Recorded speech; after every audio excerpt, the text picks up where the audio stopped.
కాళేశ్వరం అవినీతి కేసులో హైకోర్టు ఎవరికి క్లీన్ చిట్ ఇవ్వలేదని స్పష్టం చేశారు మంత్రి ఉత్తమ్ కుమార్ రెడ్డి. జస్టిస్ ఘోష్ కమిషన్ ఏర్పాటును హైకోర్టు సమర్థించిందని చెప్పారు. కమిషన్నే కొట్టేయాలన్న కేసీఆర్ పిటిషన్ను హైకోర్టు డిస్మిస్ చేసిందన్నారు. లీగల్ ఒపీనియన్తో హైకోర్టు తీర్పుపై సుప్రీంకోర్టుకు ఆలోచన చేస్తున్నామన్నారు. పనికిరాని ప్రాజెక్టు కట్టి మళ్లీ సలహాలు అవసరం లేదని చిట్చాట్లో చెప్పారు మంత్రి ఉత్తమ్.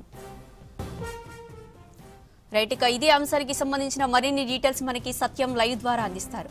సత్యం, చెప్పండి, మంత్రి ఉత్తమ్ చిట్చాట్ లో ఏం చెప్పారు?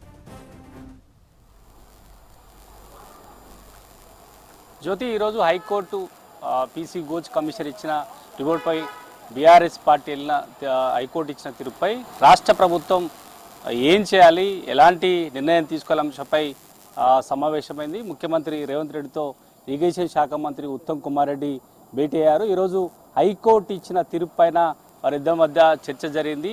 న్యాయ నిపుణుల సలహా తీసుకున్న తర్వాత ప్రభుత్వం నెక్స్ట్ ఏం స్టెప్ తీసుకోవాలనే అంశంపై చర్చించినట్టుగా తెలుస్తుంది. కొద్దిసేపటి క్రితం సెక్రటరియట్లో ఇరిగేషన్ శాఖ మంత్రి ఉత్తమ్ కుమార్ రెడ్డి మీడియాతో చిట్చాట్ నిర్వహించారు. హైకోర్టు ఇచ్చిన తీర్పులో ఎక్కడ కమిషన్ ఏర్పాటును తప్పుపట్టలేదు.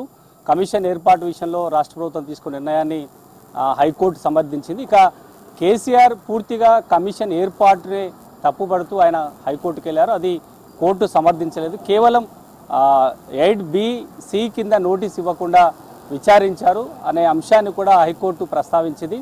దాని ఆధారంగా ఎలాంటి చర్యలు తీసుకోవద్దంటూ హైకోర్టు ప్రస్తావించినట్టుగా చెప్పారు. ఇక హైకోర్టు ఇచ్చిన తీర్పు కాపీ తమకు వచ్చిన తర్వాత రేపు రాష్ట్ర కేబినెట్ సమావేశంలో చర్చించి భవిష్యత్తు కార్యాచరణ ఏ విధంగా ఉండాల అంశంపై ఒక నిర్ణయం తీసుకుంటామని మంత్రి ఉత్తమ్ కుమార్ రెడ్డి ఈరోజు మీడియాతో చిట్చాట్లో ప్రస్తావించారు. అయితే ఈ బీఆర్ఎస్ పార్టీ ఆరోపిస్తున్నట్టుగా లేదంటే వాళ్ళు ఇస్తున్న సలహా సూచనలను మేము తీసుకునే పరిస్థితి లేదు. మేము తీసుకున్న రిపోర్ట్లో తమకు వచ్చింది 3 పిల్లర్లు కూలిపోయాయి. దానివల్ల ఇప్పటి వరకు కాళేశ్వరం ప్రాజెక్టులో నీళ్లు ఉండే పరిస్థితి లేదు.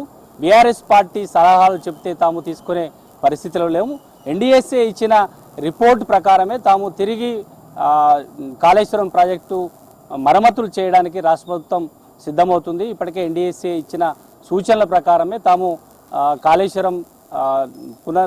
కాళేశ్వరం ప్రాజెక్టులో ఉన్న మరమ్మతులు చేయడానికి చేస్తున్నాం తప్ప బీఆర్ఎస్ పార్టీ ఇచ్చే సూచనలు సలహాలు తాము తీసుకోవాల్సిన పరిస్థితి లేదు. 3 పిల్లర్లు కూలిపోయినట్టుగా రిపోర్ట్లో ఉంది కాబట్టి దాని ప్రకారమే తాము మరమ్మతులు చేస్తున్నాం. రేపు క్యాబినెట్లో చర్చించిన తర్వాత హైకోర్టు ఇచ్చిన తీరుపై ఎలాంటి నిర్ణయం తీసుకోవాలి అనే అంశంపై క్యాబినెట్లో సుదీర్ఘంగా చర్చించిన తర్వాత భవిష్యత్తు కార్యాచరణ ఏ విధంగా ఉండవుతుంది, ఈ కేసు పైన సుప్రీంకోర్టుకి వెళ్ళే అవకాశం ఉన్నట్టుగా తెలుస్తుంది. ఇక ఇప్పటివరకు ప్రభుత్వం అధికారికంగా ఎలాంటి ప్రకటన చేయలేదు. న్యాయ నిపుణుల సలహా తీసుకొని సుప్రీంకోర్టుకు వెళ్ళే అవకాశం ఉంది. ఎందుకంటే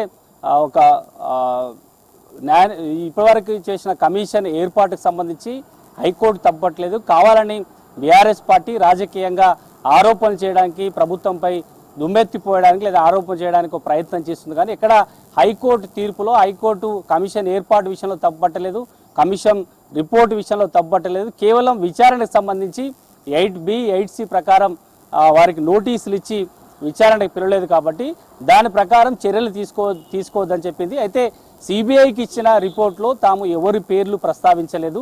సిబిఐ విచారణ ప్రారంభిస్తే ఎవరు దోషులు, ఏం జరుగుతుందో పూర్తిగా బట్టబయలవుతుంది. ఎందుకు ముందుగానే బీఆర్ఎస్ పార్టీ హైకోర్టు ఇచ్చిన కొన్ని అంశాలను ప్రస్తావిస్తూ పూర్తిగా కమిషన్ ఏర్పాటును తప్పు పట్టే విధంగా బీఆర్ఎస్ పార్టీ రాజకీయ ఆరోపణలు చేస్తుంది. ఇక్కడ హైకోర్టు ఇలాంటి కామెంట్ చేయలేదు, కమిషన్ ఏర్పాటును తప్పుపట్టలేదు, కమిషన్ విచారణ తప్పుపట్టలేదు అనే అంశాన్ని కూడా ఇరిగేషన్ శాఖ మంత్రి ఉత్తమ్ కుమార్ రెడ్డి ఈరోజు మీడియా చిట్చాట్లో చెప్పారు. అయితే భవిష్యత్తు కార్యాచరణ ఏ విధంగా ఉండబోతుంది, రేపు కేబినెట్లో చర్చించిన తర్వాత భవిష్యత్తు కార్యాచరణ ఏ విధంగా ఉంటుంది, సుప్రీంకోర్టుకు వెళ్తామా, న్యాయ నిపుణుల సలహా తీసుకొని ఏం చేయాలనే విషయమై రాష్ట్ర ప్రభుత్వం ఆలోచిస్తుందని ఇరిగేషన్ శాఖ మంత్రి ఉత్తమ్ కుమార్ రెడ్డి చెప్పారని చెప్పొచ్చు. జ్యోతి.